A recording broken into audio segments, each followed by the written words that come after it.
আমরা যদি বিরোধে লিপ্ত হই তাহলে পরাশক্তিগুলোর সুবিধা তখন আমাদের কাউকে দিতে হবে ট্রানজিট, কাউকে দিতে হবে সেন্ট মার্টিন, কাউকে দিতে হবে দেশের অর্ধেক। 24-এর ছাত্র নাগরিক অভ্যুত্থানের পরেও যদি সেই বিরোধ আমাদেরকে খায় তাহলে এতগুলো তাজা জেনজির রক্ত বৃথা যাবে। চিল্লায় বলো ঠিক কিনা?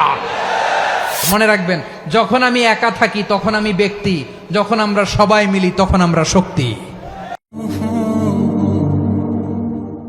What are the drawbacks and disadvantages of division, social and political division in the society? Disunity. আমরা যদি বিচ্ছিন্ন হই, একে অপরের যদি মারামারি করি, একজন যদি আরেকজনের কাফের ফতোয়া দেয়, আমাদের কি ক্ষতি? এক নাম্বার ক্ষতি হচ্ছে আমরা যদি বিচ্ছিন্ন হই আমাদের শক্তি কমে যাবে, আমাদের পাওয়ার আমরা হারাবো। আমাদের কি হারাবো?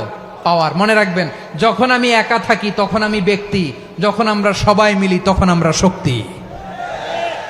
এই শক্তি নিয়ে আমাদের সামনে এগিয়ে যাওয়ার দরকার আছে না নাই? তাহলে আমরা যদি নিজেরা বিরোধে লিপ্ত হই আমাদের ক্ষমতা, পাওয়ার ছুটে যাবে। আমরা এই পাওয়ার হারাতে চাই না, ঠিক কিনা বলেন? রব্বুল আলামিন ঠিক তাই বললেন। রব্বুল আলামিন বললেন, খবরদার, ওয়াতিউল্লাহ ওয়া রাসূলাহু ওয়া লা তানাযাউ ফাতাফশালু ওয়া তাযহাবা রিহুকুম ওয়াসবিরু ইন্নাল্লাহা মা'আস সাবিরিন। আল্লাহর আনুগত্য করো, নবীর আনুগত্য করো, কিন্তু খবরদার নিজেরা বিরোধে লিপ্ত হয়ো না, নিজেরা মারামারি করো না, তাহলে তোমাদের শক্তি কমায় দিবে কে? ফাতাফশালু, তোমরা সাহস হারাবা, ওয়া তাযহাবা রিহুকুম, তোমাদের শক্তি কমে যাবে, পাওয়ার কমে যাবে।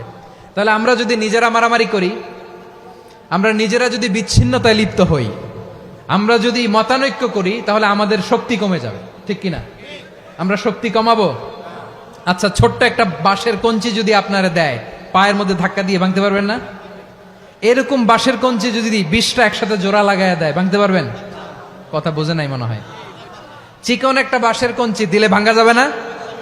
এরকম চিকনই 20টা বাঁশের কঞ্চি একসাথে লাগাই দিলে ভাঙতে পারবেন? কারণ যখন আমি একা থাকি তখন আমি ব্যক্তি, যখন আমরা সবাই মিলি তখন আমরা শক্তি। আমরা যেন শক্তি না হারাই। আমরা বিরোধে লিপ্ত হলে আমাদের শক্তি কমে যাবে। এই হচ্ছে 1 নাম্বার ডিসঅ্যাডভান্টেজ। 2 নাম্বার ডিসঅ্যাডভান্টেজ হচ্ছে আমরা নিজেরা বিরোধে লিপ্ত হলে অন্যরা আমাদের মাথায় কাঁঠাল ভেঙে খাইতে সুবিধা হয়। কথা বোঝেন নাই? আমরা যদি বিরোধে লিপ্ত হই তাহলে পরাশক্তিগুলোর সুবিধা তখন আমাদের কাউকে দিতে হবে ট্রানজিট, কাউকে দিতে হবে সেন্ট মার্টিন, কাউকে দিতে হবে দেশের অর্ধেক। চিল্লায় বলো ঠিক কিনা?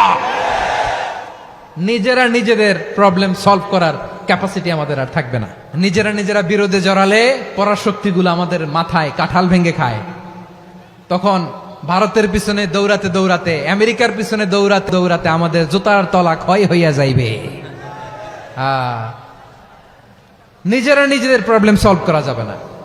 আমরা যদি অন্যের পিছনে না দৌড়াতাম আর এই বিরোধকে থামাতে পারতাম, বাংলাদেশ আজকে যেখানে আছে তার কমপক্ষে 50 গুণ সামনে থাকতো। চিল্লায় বলেন ঠিক কিনা?